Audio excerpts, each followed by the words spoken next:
Hello नमस्कार, welcome to inculcate learning. आज हम बात करने वाले हैं नेशनल एजुकेशन पॉलिसी 2020 जो है वो किस तरह के फंडामेंटल प्रिंसिपल्स को सजेस्ट करती है एजुकेशन के फील्ड में। तो हम ऑलरेडी जो है पिछली वीडियो में बात कर चुके हैं कि नेशनल एजुकेशन पॉलिसी जो है 2020 वाली वो सबसे ज्यादा इंपॉर्टेंट क्यों है, उसका विजन क्या है और वो किन किन चीजों के बारे में बात करती है। तो ओवरव्यू हम ऑलरेडी फर्स्ट वीडियो में कर चुके हैं और आपको ये क्यों पढ़नी चाहिए ये भी हम डिस्कस कर चुके हैं, क्योंकि ये सबसे इंपॉर्टेंट टॉपिक जो है वो होने वाला है। तो आज हम बात करेंगे फंडामेंटल प्रिंसिपल्स जो कि नेशनल एजुकेशन पॉलिसी 2020 में मेंशन्ड है। दिस इज प्रेजेंटेड बाय मी रवीना। अगर आपको वीडियोस इंफॉर्मेटिव लग रही हैं तो लाइक, शेयर और सब्सक्राइब कीजिए इनकलकेट लर्निंग को। सबसे पहले नेशनल एजुकेशन पॉलिसी 2020 तीन चीजों, इस वीडियो में हम तीन चीजों की बात करेंगे और डिटेल में बात करेंगे, क्योंकि ये टॉपिक जो है वो आपके नेक्स्ट 10 to 15 इयर्स के लिए बहुत इंपॉर्टेंट होने वाला है। तो हम एक ही बार में बहुत अच्छे से इस डॉक्यूमेंट को कंप्लीट करेंगे। तो सबसे पहले ये बात करते हैं कि किस तरह का एजुकेशन सिस्टम होना चाहिए।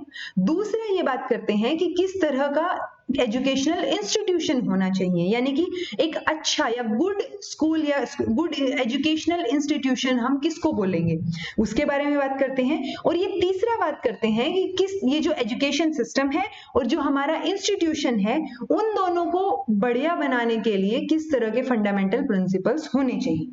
तो जब हम एजुकेशन सिस्टम की बात करते हैं तो नेशनल एजुकेशन पॉलिसी 2020 मेंशन करती है कि एजुकेशन सिस्टम जो है वो किस लिए होना चाहिए, अच्छे ह्यूमन बींग्स को डेवलप करने के लिए। और अच्छे ह्यूमन, बेसिकली हमें बुकिश नॉलेज नहीं चाहिए, हमें अच्छे ह्यूमन बींग्स जो है वो क्रिएट करने हैं। तो अब अच्छे ह्यूमन बींग्स की ये डेफिनेशन क्या देते हैं कि वो क्या क्या करने में कैपेबल हो, यानी कि उनके अंदर रैशनल थॉट और एक्शन हो, यानी वो लॉजिकली सोचते हो, साइंटिफिक टेम्परामेंट हो, कंपैशन और एम्पैथी हो, ये हमारे मोरल एथिकल वैल्यूज में आ गया, करेज और रेजिलियंस हो, साहस हो उनमें, साइंटिफिक टेम्पर हो, इमेजिनेटिव जो इमेजिनेशन है वो अच्छी हो, क्रिएटिव थिंकिंग जो है उनकी हो, और क्या होना चाहिए इसमें, वैल्यूज जो एथिकल वैल्यूज हैं वो भी उनमें होनी चाहिए। तो ये जो है ये डेफिनेशन देते हैं गुड ह्यूमन बींग्स की, और उन गुड ह्यूमन बींग्स को डेवलप कौन करेगा, एजुकेशन सिस्टम करेगा।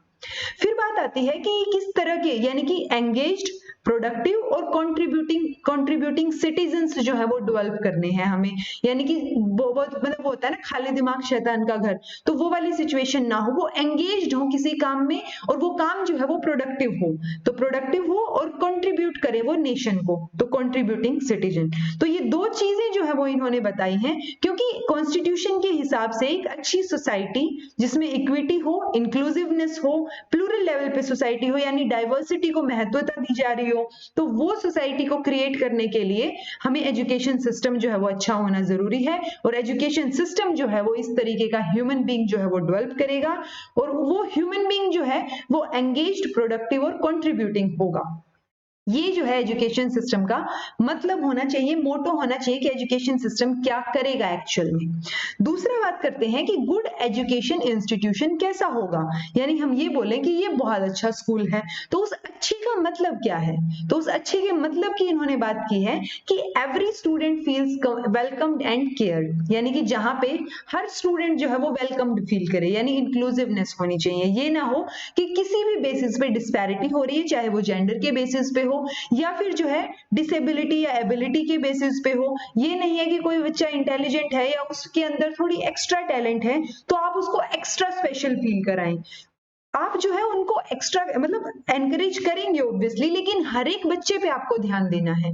हर बच्चा जो है वो मन करे उसका स्कूल जाने का, इस तरीके का स्कूल होना चाहिए। सेफ और स्टिमुलेटिंग एनवायरनमेंट, लर्निंग एनवायरनमेंट होना चाहिए, यानी कि बच्चे का सीखने का मन करे, उसके ऊपर बर्डन ना हो, उस तरीके का एनवायरनमेंट जो है वो होना चाहिए। फिर है wide range of learning experiences, यानी कि वहां पे इस तरीके की चीजें अवेलेबल हों कि उसको हर लेवल का एक्सपीरियंस जो है वो वहां पे मिले। Good physical infrastructure and appropriate resources, physical infrastructure जो है वो इंस्टीट्यूशन का अच्छा हो। अब ये इंस्टीट्यूशन में हम स्कूल, यूनिवर्सिटी, कॉलेज सब चीजों को इंक्लूड करके चल रहे हैं। स्कूल एजुकेशन इंस्टीट्यूशन का मतलब सिर्फ स्कूल बिल्कुल भी नहीं है, क्योंकि नेशनल एजुकेशन पॉलिसी 2020 हर एस्पेक्ट के बारे में बात करती है।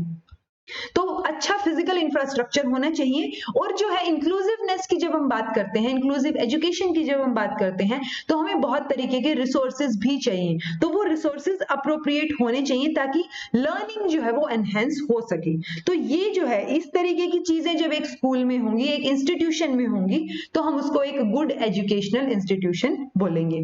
अब आता है कि फंडामेंटल प्रिंसिपल्स जो कि गाइड करेंगे किसको, एजुकेशन सिस्टम को भी और जो इंस्टीट्यूशंस हैं उनको भी। अब ये इन्होंने 22 जो है मेंशन किए हैं फंडामेंटल प्रिंसिपल्स, और इनको रटने की आपको बिल्कुल जरूरत नहीं है।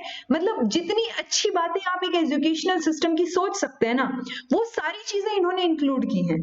अगर नेशनल एजुकेशन पॉलिसी 2020 एक्चुअल में इंप्लीमेंट हो जाए ग्राउंड लेवल पे, तो इससे बेटर पॉलिसी जो है वो आज तक नहीं होगी।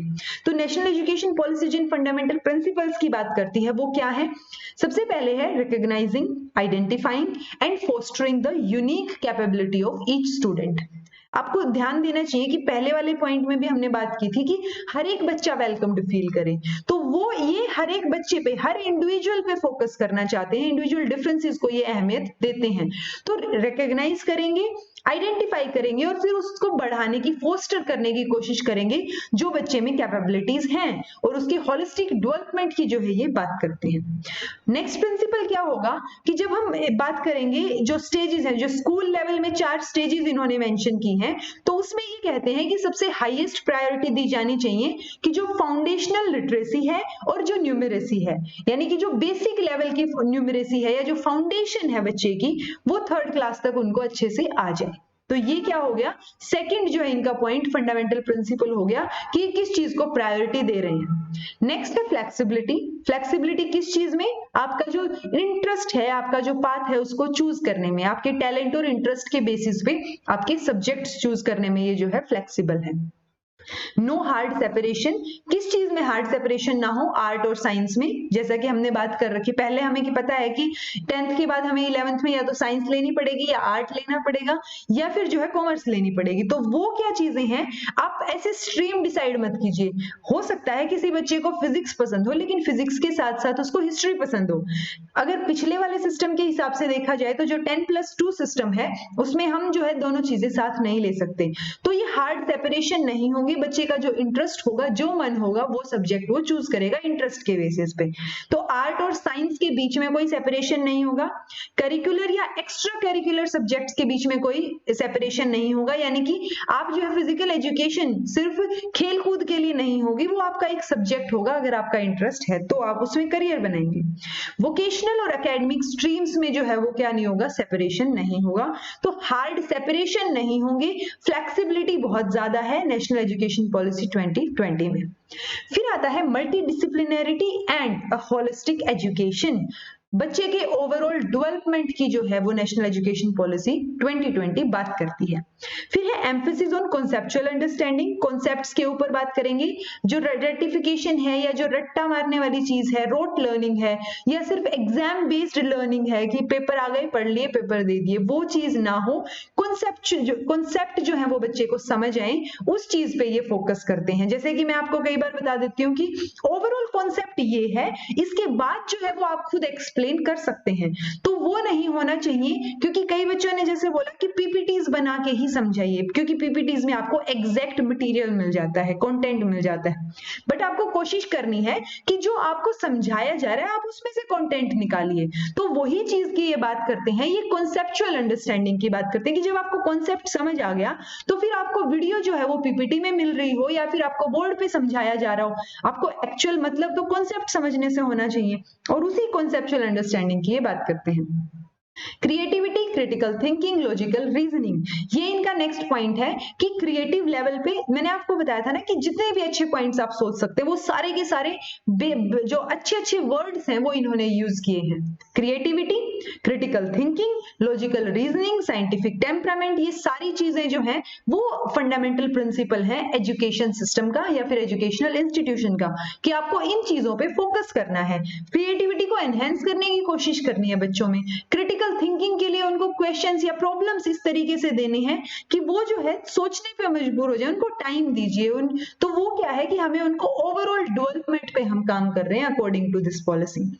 फिर है ethics and human and constitutional values, अब कॉन्स्टिट्यूशनल वैल्यूज बहुत सारी हैं, सेक्युलरिटी है, एम्पैथी है, रिस्पेक्ट है, लिबर्टी है, तो वो सारी की सारी चीजें जो है वो इसमें इंक्लूडेड होंगी और हमें उस चीज पे फोकस करना है कि हम बच्चे में वो इनकलकेट कर पाए, उनको डाल पाए। फिर है प्रोमोटिंग मल्टीलिंगुअलिज्म, यानी कि बच्चे को एक से ज्यादा जो है वो लैंग्वेज आनी चाहिए, जितनी ज्यादा लैंग्वेज आप सीखेंगे उतना ज्यादा कम्युनिकेशन पावर जो है वो आपकी इंक्रीज होगी।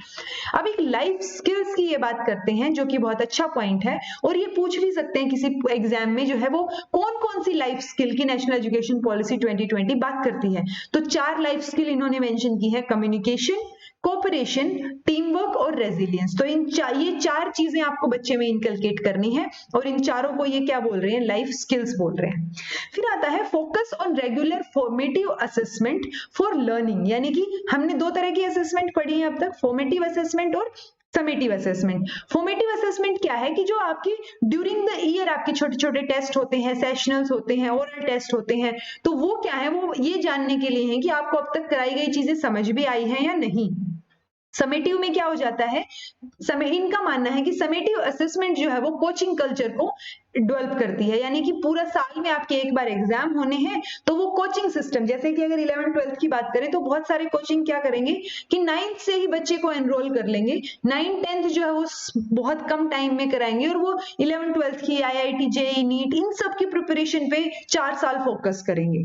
तो बेसिकली वो कोचिंग कल्चर इंक्रीज हो जाता है जब समेटिव असेसमेंट की बात आए। लेकिन अगर बच्चे के रेगुलर टेस्ट होंगे, हर 10 दिन बाद हफ्ते में टेस्ट हो रहा है, तो उसको उस चीज पे फोकस करना पड़ेगा। तो इसीलिए ये फॉर्मेटिव असेसमेंट की बात करते हैं लर्निंग के लिए, ना कि समेटिव असेसमेंट की। फिर है extensive use of technology in teaching and learning. जब आप टीचिंग और लर्निंग की बात करते हैं तो जितनी भी टेक्नोलॉजी आजकल है वो सारी आपको यूज करनी है, यानी कि क्योंकि हम इंक्लूसिव एजुकेशन की बात कर रहे हैं तो हमें टेक्नोलॉजी को तो इंक्लूड करना ही पड़ेगा। रिमूविंग लैंग्वेज बैरियर्स, मतलब लैंग्वेज जो है वो क्या है, सिर्फ कम्युनिकेशन का तरीका है, आपको बात समझ आनी चाहिए। अब वो हिंदी में समझ आए, इंग्लिश में समझ आए, वो मैटर नहीं करना चाहिए। Language is just a way to communicate. Language आपकी जो है इंटेलिजेंस को शो बिल्कुल नहीं करता। तो हमें क्या करना है, लैंग्वेज बैरियर्स को रिमूव करना है, टेक्नोलॉजी को इंक्लूड करना है, एक्सेस जो है वो टेक्नोलॉजी की एक्सेस बढ़ानी है जो दिव्यांग स्टूडेंट्स हैं उनके एजुकेशनल प्लानिंग और मैनेजमेंट में। जैसे बेरेल राइटिंग है, बेरेल जो टेक्निक होती है कि जिसके थ्रू जो ब्लाइंड स्टूडेंट्स हैं वो पढ़ सकते हैं, या फिर जो हम इंक्लूसिव एजुकेशन की बात करेंगे तो हमने असिस्टिव और अडेप्टिव टेक्नोलॉजी की बात की हुई है, वो इंक्लूड कीजिए। तो ये एक्सटेंसिव यूज ऑफ टेक्नोलॉजी की जो है वो बात करते हैं कि हमें टेक्नोलॉजी की हेल्प से सब बच्चों को साथ लेके चलना है और टीचिंग और लर्निंग पे फोकस करना है। ये रिस्पेक्ट की बात करते हैं। अब ये रिस्पेक्ट जो है डाइवर्सिटी के लिए होगी कि ये ना हो कि आपको अपने से अलग अगर कोई दिख रहा है तो आप उसको अहमियत ही ना दें, आपको हर इंसान को रिस्पेक्ट देनी है। Respect for local context in all curriculum, local context के लिए, यानी ये ना हो कि अगर आप हरियाणा से हैं या आप मेट्रोपॉलिटन सिटीज से हैं तो आप यूपी बिहार का या किसी एक थोड़ा सा बैकवर्ड एरिया किसी भी चीज में या उनकी भाषा के बेसिस पे उनको जो है डिस्क्रिमिनेट करना, डिस्पैरिटी शो करना, वो चीज नहीं होनी चाहिए। बच्चों को शुरू से ही करिकुलम में लोकल कॉन्टेक्स्ट में, डाइवर्सिटी के कॉन्टेक्स्ट में, पेडागोजी पॉलिसी इस तरीके से हमें चीजें बनानी है कि वो रिस्पेक्ट जो है वो हर चीज के प्रति बच्चे में हो, ये चीज हमें ध्यान रखनी है। फिर है full equity and inclusion.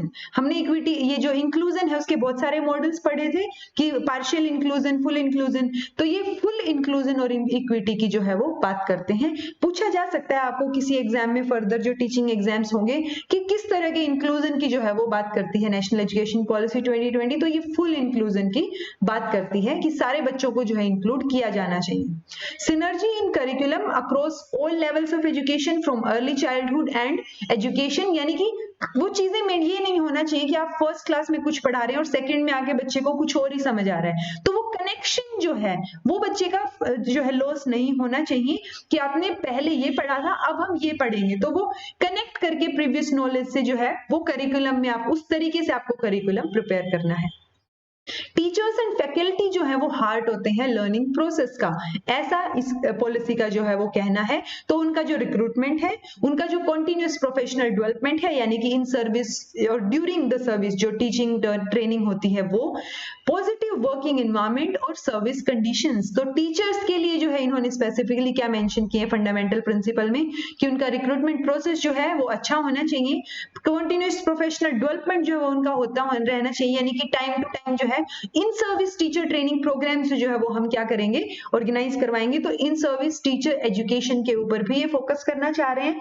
Positive working environment जो है वो टीचर्स को मिलना चाहिए, उनके ऊपर किसी और तरह का बर्डन ना हो, एक अच्छे एनवायरनमेंट में वो बच्चों के पढ़ाई के ऊपर फोकस कर सके।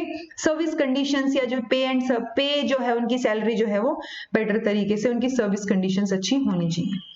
फिर आता है a light but tight regulatory framework, यानी कि ऐसा बर्डन नहीं होना चाहिए लेकिन एक अच्छा टाइट जो है वो रेगुलेशंस होनी चाहिए, पर बर्डन ना बने वो रेगुलेशन। तो लाइट बट टाइट जो है रेगुलेटरी फ्रेमवर्क की ये बात करते हैं। क्या इंश्योर करने के लिए? इंटीग्रिटी, ट्रांसपेरेंसी, रिसोर्स एफिशिएंसी जो होगी कि एजुकेशनल सिस्टम की जो आप बात कर रहे हैं वो out of the box ideas की बात करें, गुड गवर्नेंस की बात करें, एम्पावरमेंट की बात करें, तो आपको क्या करना है, एक ऐसा फ्रेमवर्क रेडी करना है जो बर्डन ना फील कराए लेकिन डिसिप्लिन्ड हो। उसके ऊपर फोकस करते हुए आपको बाकी सारी चीजों के ऊपर क्या करना है, होलिस्टिक डेवलपमेंट की ये बात करते हैं। फिर है आउटस्टैंडिंग रिसर्च, यानी कि आपको एजुकेशन और जो डेवलपमेंट का जो एरिया है उसमें आपको रिसर्च के जो है वो स्कोप इंक्रीज करने हैं। क्योंकि बहुत बार होता है कि जब आप एमएड कर रहे हैं, या मैंने बहुत जगह देखा है कि बहुत सारे लोग की और कुछ नहीं हो रहा तो टाइम पास के लिए आप जो है एजुकेशन में पीएचडी कर लीजिए। दैट्स नॉट गुड, क्योंकि वो भी एक सब्जेक्ट है, अगर आपका इंटरेस्ट है तो आप उसमें जो है सोचिए आगे, ताकि क्योंकि आप जो है फर्दर जाके नए टीचर्स क्रिएट करने वाले हैं लेकिन आपका खुद का ही इंटरेस्ट नहीं है उस चीज में, तो वो चीज क्या हो जाएगी, गलत हो जाएगी। तो इसीलिए इंटरेस्ट को बहुत फोकस में लाया गया है जिस एजुकेशन पॉलिसी में, कि जिसमें आपका मन है आप उस चीज में करिए। ये ना हो कि आपका मन नहीं है लेकिन आप स्कोप देख के सिर्फ एक ही चीज में आगे बढ़े जा रहे हैं भेड़ चाल की तरह। तो रिसर्च जो है वो बहुत जरूरी है, सर्वे जो है, स्टडी जो है वो बहुत जरूरी है इस फील्ड में। फिर कॉन्टिन्यूअस रिव्यू जो है वो होना चाहिए, जो भी रिसर्च हो रहा है, रेगुलर असेसमेंट हो रही है, तो वो चीजें जो है वो इन्होंने रिव्यू पे फोकस किया है। और कंटिन्यूअस रिव्यू या फिर जो है टाइम टू टाइम रिव्यू होता रहना चाहिए कि क्या क्या डेवलपमेंट्स हो रहे हैं, ये ऑलमोस्ट हर एजुकेशनल पॉलिसी में जो है बात की गई है।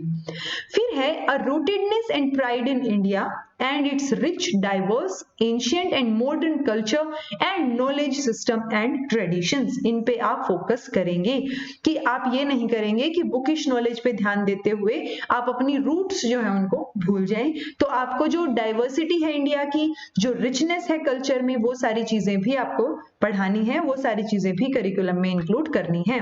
एजुकेशन जो है वो पब्लिक सर्विस है और इसकी एक्सेस जो है वो हर किसी को होनी चाहिए, ये बेसिक राइट है हर चाइल्ड का।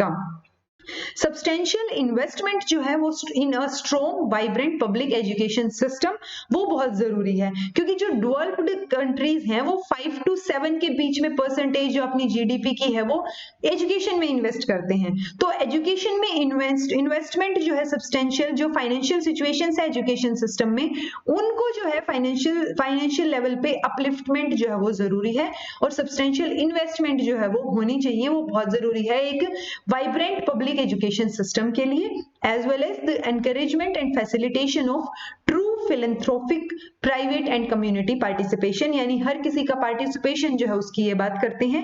ये नहीं है कि एजुकेशन सिर्फ गवर्नमेंट के लेवल पे ही जो है उसके ऊपर फोकस होना चाहिए, हर लेवल पे फोकस होना चाहिए। तो ये फंडामेंटल प्रिंसिपल्स थे national education policy 2020। Most important topic है आने वाले एग्जाम्स का।